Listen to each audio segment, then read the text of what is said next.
Hello YouTube, this is Dr. Aeronautics, and this is tutorial 1, and I'm going to show you how to fly a traffic pattern. Currently we are landed at the Kennedy Space Center on runway unmarked. I think it's runway 33 or something like that. But yeah, here we are at the Kennedy Space Center. This is the old vehicle assembly building and all. And I'm going to show you guys how to fly a traffic pattern.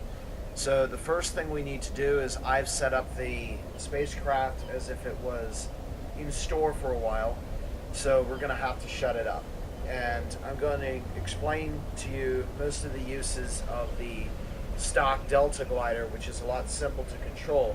But you're going to have to be able to master this before you can control even one of the subsystems of the more advanced craft, like the power subsystem or the life support system. So let's get started. The first thing we have to do is isolate ourselves from the environment. If I hold Control up arrow, then I can get to the top panel here, and then over towards the left you see the airlock buttons.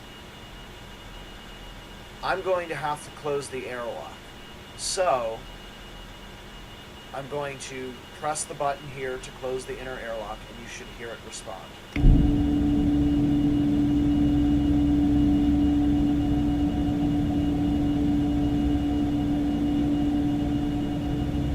Inner door closed.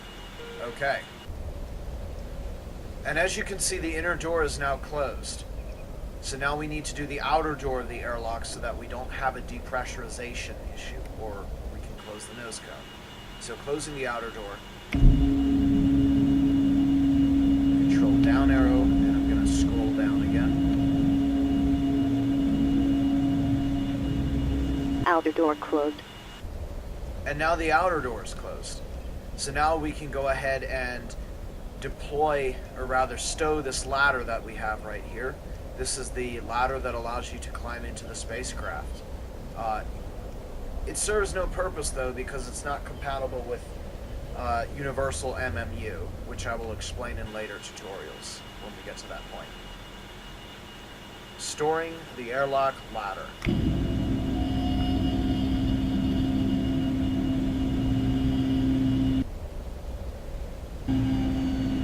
Stowing. Ladder retracted. Okay, and as you heard in that female Microsoft Sam voice, ladder retracted. Okay, so now we need to shut the nose cone. So I'm going to do Control up arrow, or no, sorry. On this panel, you will see a diamond right here with this lever. This is the nose cone lever. We're going to go ahead and close that now by pressing this button, or rather pulling this lever. Well, technically it's pushing since it's going up, but if we check our virtual cockpit, there it is. It is indeed pushing the lever up to close it. So I'm doing that now. And this is a very important step because we're not aerodynamic at all with that thing like that, and we're going to have it break off of the ship unless we can close it, which I'm taking care of right now.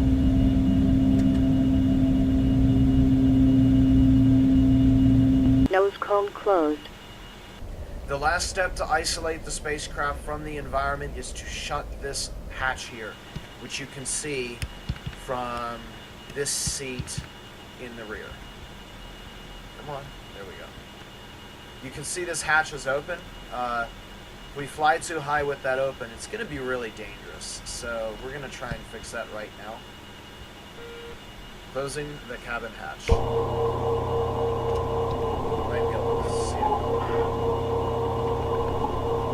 Hatch closed. There, you can just see the very end of it closing. To change the view of the cockpit, I can press the F8 button, which will allow me to go into the virtual cockpit mode, which allows you to look around the spacecraft like this. This isn't available in the upgraded versions of the Delta glider, but it's still very handy when you're trying to look around the spacecraft. If I hold Control left arrow, I go to the left front seat, and you can see the various astronauts that have chosen to ride in this tutorial. Just kidding. I chose them. Wahaha. Control down arrow will put you into the back right, back left seat. Where I'm from, they do left and right backwards. Okay, so, and then you can basically control this, and you can sit in any particular seat you want, and you can look out the window as if you were a passenger. So that's handy. And then just control up arrow twice to go to the front. Glass cockpit can be accessed by pressing F8 again. Now we're in the glass cockpit, which I don't like to use unless I'm a space probe or it's a camera view. But the F8 is the 2D panel that I grew up on, so I'm going to go ahead and use that. The goal of this tutorial is to allow you to familiarize yourself with control of the spacecraft when it's in a dense atmosphere, i.e. airplane mode. So we're basically flying the aircraft we're flying the spacecraft as an aircraft. Why? Because when you lift off, you have to go through about 100,000 feet of atmosphere before you truly become a spacecraft. So if you can't control yourself in an atmosphere, you can't expect to enter a new stable orbit. So we're going to start the spacecraft's electronic systems up now. And we're going to start by turning on the lights. We're going to need the strobe light, the beacon light, and the navigation lights. All three of those should be on, and they are on and functioning. This down here is the autopilot. I do not recommend using it, as the last time I used it, I saw that the spacecraft was veering from side to side, and that it would see a condition, try and correct for it, and wind up overcorrecting, and it's kind of like an out-of-control drift. You know how when sometimes you get hit by a car, and the pit maneuver just amplifies until eventually you skid to a halt. So I do not recommend using the autopilot, and I will not use it this time. But the upgraded versions have really nice autopilots that I will explain the operation. We're going to turn the left MFD on now. So press the power button with the mouse, and it turns on to this funky thing, which is the orbit MFD. MFD stands for multi-functioning display. We're going to need to change that to the primary flight display, or the surface MFD, by pressing select and going over to the surface select right here by pressing this arrow here. This will give us a readout of, well, I should explain the entire thing. We're on the surface of the Earth. This lists our ground speed, which is currently 0 and will increase as we accelerate. Because I'm staying in the atmosphere and adhering to airplane rules, I'm going to go to IAS, indicated airspeed, as opposed to ground speed. Ground speed is useful when you're coming into a stop because it may be so different than indicated. So we're now on indicated airspeed. In the center here is the attitude indicator, which basically shows the orientation of the airplane. And this tape up here is the heading tape, which indicates our heading. The altimeter can be read in here in kilometers. I think it might do meters first and then kilometers, but we'll figure it out as we go. I know this, actually, yeah, this is going to be kilometers. This, however, over here on the backup display is in meters.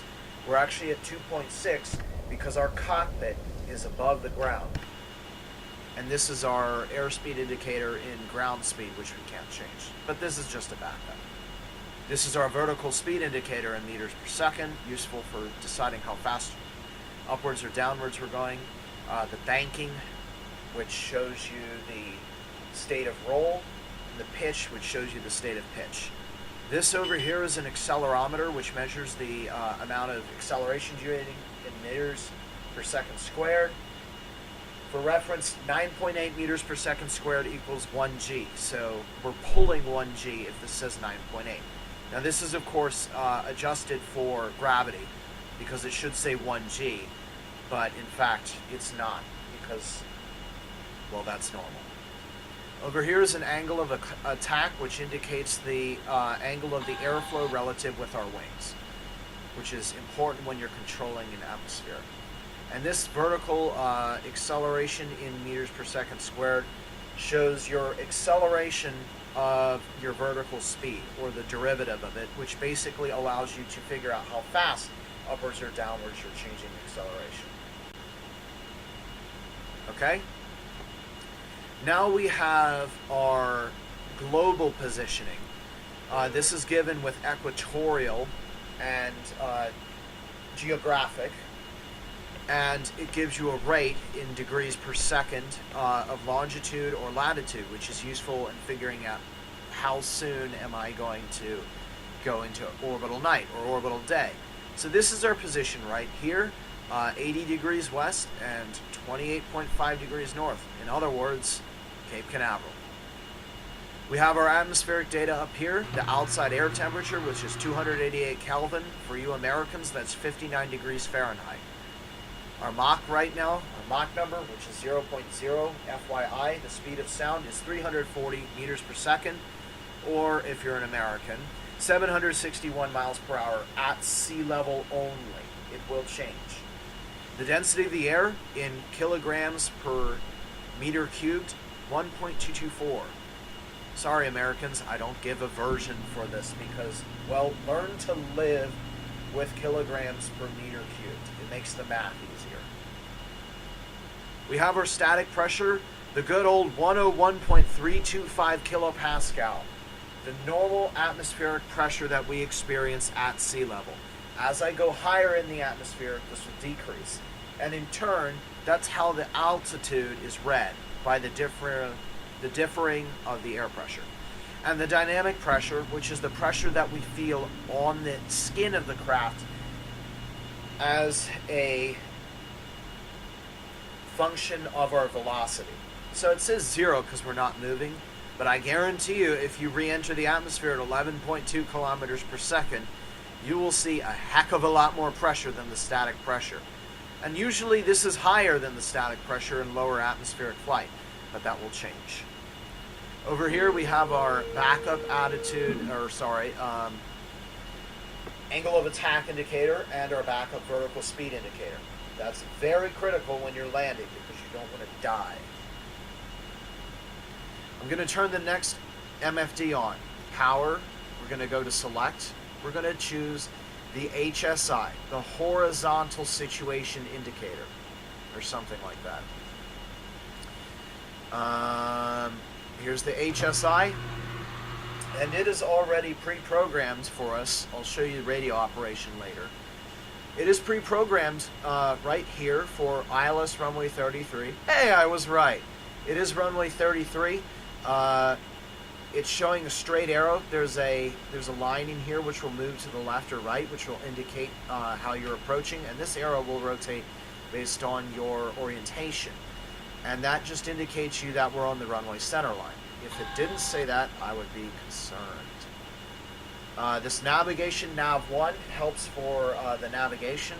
I'm going to hit to Omni Bearing Plus, which will change our orientation to align with the course that we want, which is straight out 33. And this will give us a course that we choose, the deviation from that course in degrees, the bearing that we're trying to go to, which is 142 degrees, which is to the Nav1 indicator at this point. And it's 23 kilometers away, which means it's probably, we're at 330. It's probably somewhere down here. I'm going to bet that it's coming from this runway down here. That's like KSCX or something. Yeah, KSCX. Okay. And this is 282 meters until the center line of the runway. So this will actually change as we cross the center of the runway, just so that you know. And that's the HSI, and this is just a backup course indicator. This is our propellant status, and shoot, I forgot to set turn off unlimited fuel. I don't think it'll matter that much because we're staying low, but oh, man, I hate driving with unlimited fuel. It's so unrealistic. I'm a simulationist. Down here are the wheel brakes activated with right period, left semicolon, just like that. Here's our gear lever here, our air brake, which we won't be using, the trim, which you can adjust by clicking here or here, or by pressing delete for up and insert for down. I'm going to adjust it to a little bit up for takeoff. This is the air flight control, how we're controlling the spacecraft. Right now, I have the controls off, so if I try and move the joystick, I won't get a response out of the controls. Now, if I turn this on the pitch, I'll get a response from the ailerons, but not the ailerons or the rudder. So you can see the response from the pitch, no response for the yaw, and no response for the ailerons.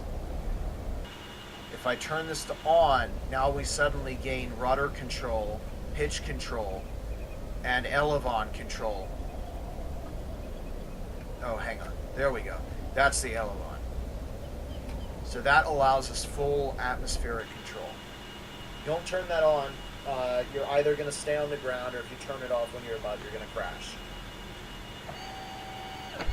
This is the scramjets. This is only useful when climbing to orbit. You have to be going about Mach 3 and above 80,000 feet, or 24 kilometers in order for this to work. And it only works up to a certain speed, and then it overheats. So you have to be careful of the usage. This is the hover thrusters, which are accessed when the hover doors are open. They're not right now because actually the hover doors are open because there are none, I think.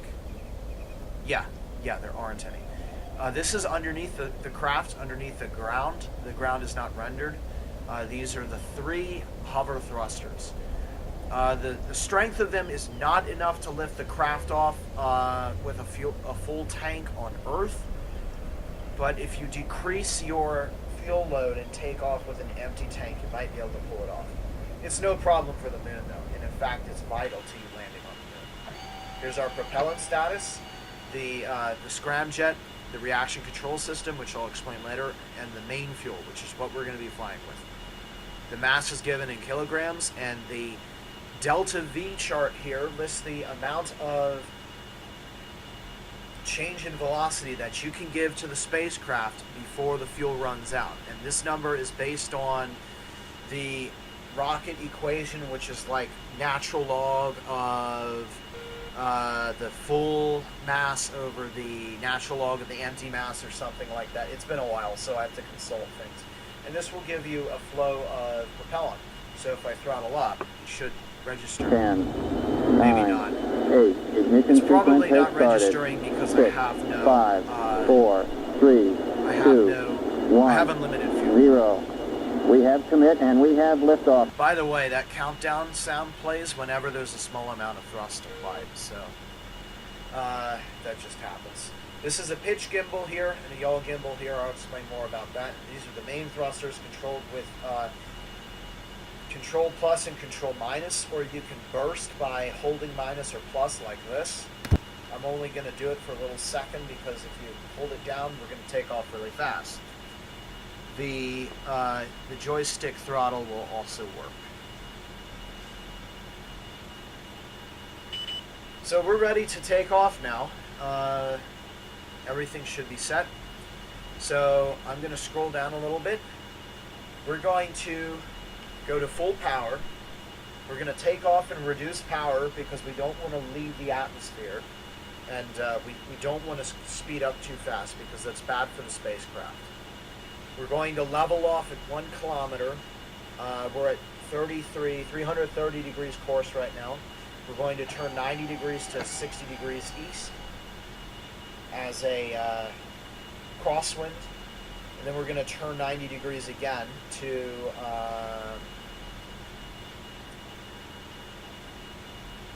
150 degrees, which would be our downwind at 1 kilometer. We're going to turn to 240 degrees for a base and descend from the 1 kilometer, and then turn 330 for a final with a landing hopefully on the runway. And no air brakes this time. So, one more thing before we go, the HUD. I have it on red because red renders best for atmospheric. It's smartest because there are several options. For example, there's green. Well, there's yellow first. I find yellow useful on a blue background. Then there's blue. and that's probably the worst color to use in the atmosphere because the atmosphere is blue. Blue is handy when you're in a red atmosphere or when you're in a orange atmosphere because of the contrast. And green. Green just hurts my eyes in the atmosphere, although it does work for this case. I just prefer to use green as the default once you're in space, so I'll change from red to green when I enter space. And I use green whenever there's no atmosphere, or whenever the atmosphere is green, I use something else. So I'll change back to red so y'all can see it. And this gives, this is the surface MFD, or sorry, the surface HUD, which means that it's relative to the ground here. It will only display when I'm looking forward. If I click and drag with the mouse, it'll disappear because I'm looking somewhere else. These 3 dots here represent the landing gear, and this ladder is a pitch ladder, which basically gives you readouts in 10 degrees of pitch. This triangle marking here represents the aircraft. These are 45-degree angles of bank. This is level bank when this lines up here, and that's basically the pitch and the roll state of the spacecraft. Up here is a heading tape, and this gives the yaw state. Right now we're at 330 degrees. Our altitude is in meters, and then kilometers, and then megameters, and then gigameters, and then eventually astronomical units when you get really far out. Our true airspeed is given here, first as meters per second, then as kilometers per second. I've never had it get up to megameters per second because that's ludicrous. i.e., when we tried to go to the moon last time, attempted. I wasn't actually trying because that would be stupid. Also, this altitude here will not change into megameters and gigameters because this is our surface HUD. It will, however, on the orbit HUD. Okay, we're going to take off now. Keep an eye on our accelerometer, as you can see it increasing to the maximum acceleration that our engines can give for our given mass.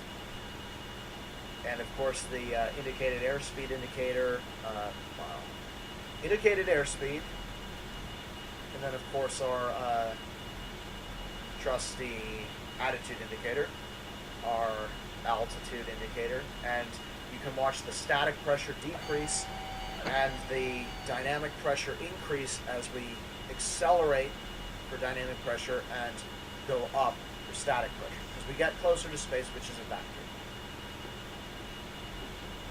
Okay, enough talk. I'm now going to apply full power. 3, 2, 1, full.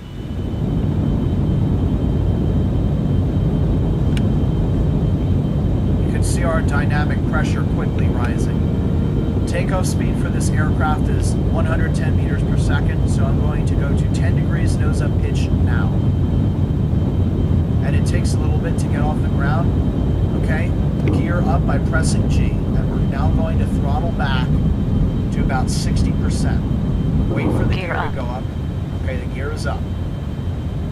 I'm going to adjust the trim now to stay above as we slowly accelerate.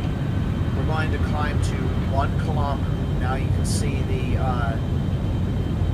the radio beacons here adjusting. We're going to lose sight of the Cape Canaveral beacon. That's perfectly normal. However, for the KSCX, we won't lose sight of that. So that's going to be just fine.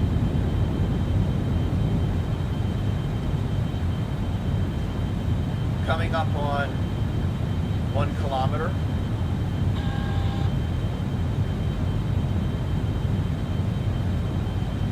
And so now it's just about managing the power and the speed so that we maintain this. Just in going up 1 kilometer, which is about 3,300 feet, we're now at 90 kilopascals, so there's only 90% of the air that was at sea level. I'm now going to bank to about 40 degrees to the right, and I'm going to turn our yaw while maintaining 1 kilometer to turn to heading 060 for a crosswind. You can also see now our dynamic pressure's up to 40 kilopascal, which is relatively low. We're now flying at 270 meters per second, which in miles per hour is around 600-ish. Sorry, no. Well, no, it's around 600. It's hard to believe we're going that fast, but we actually are. The reality is that this spacecraft is not made out of aluminum or they're meant to be an aircraft. They're 060. So as a result,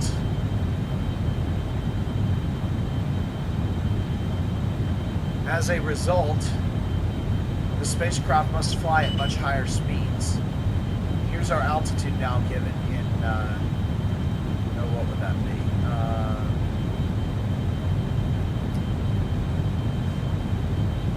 Yeah, 1.022 kilometers.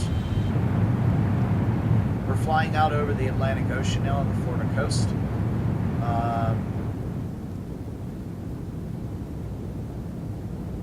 Looks like we've covered a bit downrange.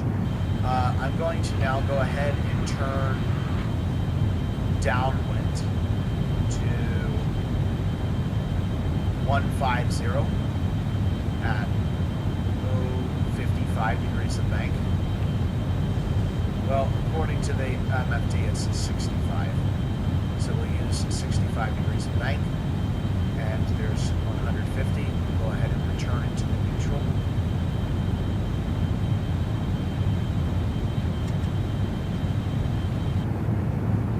We're now going downwind.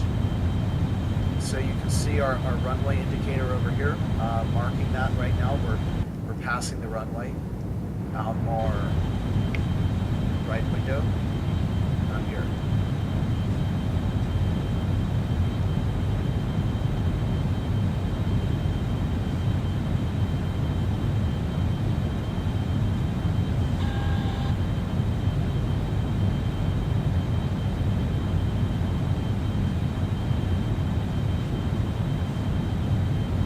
It's a nice view of the Florida coastline there.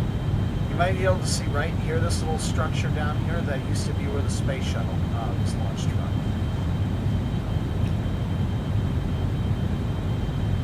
We're gaining a little bit of altitude, so I'm just going to notch it down ever so slightly.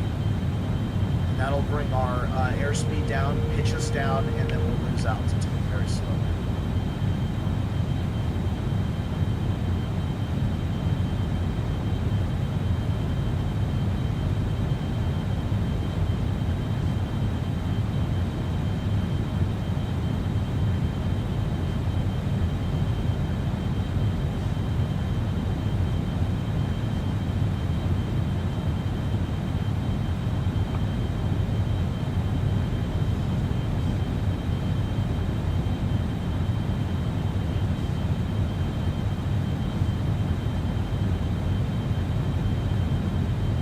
Yeah, we're not losing any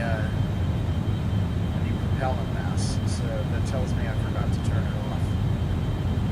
It's okay, we're not doing much, so it shouldn't affect much.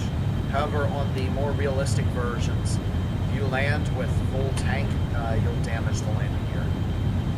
Okay, we're going to turn to 240 now for a base leg. Use 45 degrees of bank. I need to go down from here. And we'll prepare for the descent.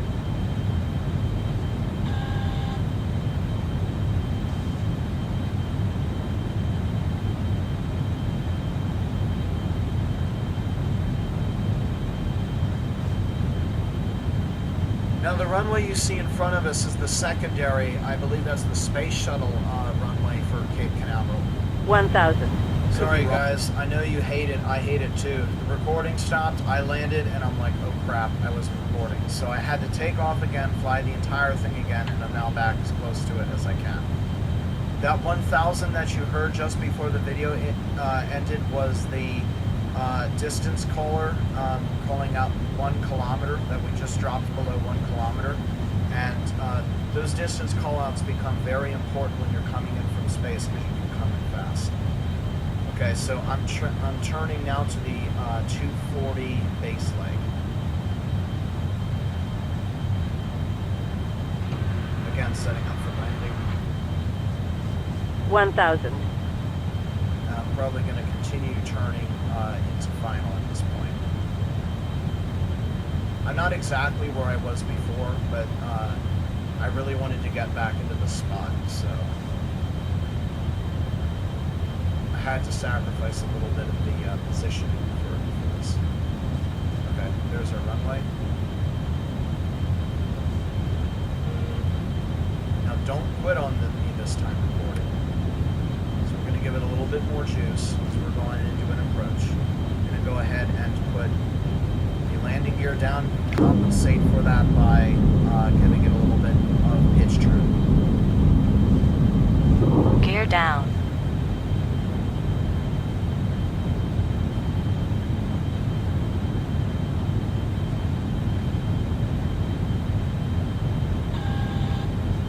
$500. So there's the altitude callouts again. 400. I'm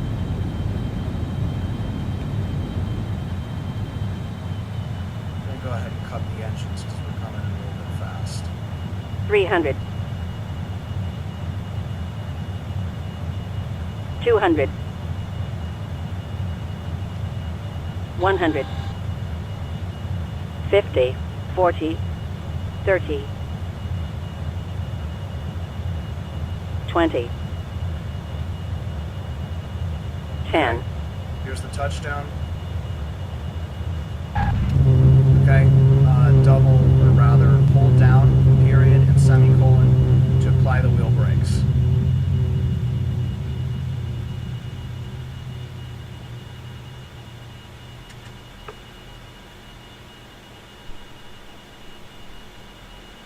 Okay, we've now come to a stop on the runway. This completes our primary objective, but for you guys that want to learn more, I'm going to tell you about how to turn off and secure the spacecraft. We're going to turn the HUD here to off. We're also going to return the elevator trim to its center position. We're going to turn the AF control off by double clicking, double left clicking, as opposed to double right clicking, which does that. We're going to go ahead and turn these off now, the MFDs. Turn all of the lights off. And now we can open up the cabin hatch.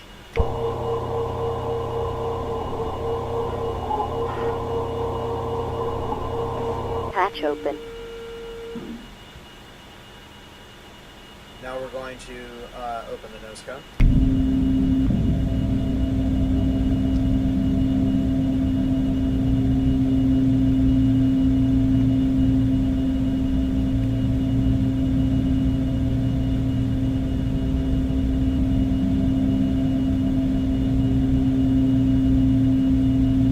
Nose cone open. Okay. Now we're going to open the outer airlock door.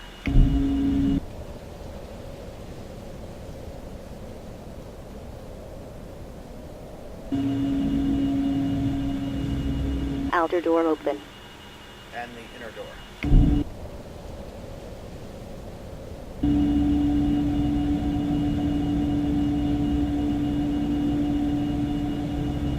Inner door open. Okay, both doors are open, so now we're ready to extend the airlock ladder.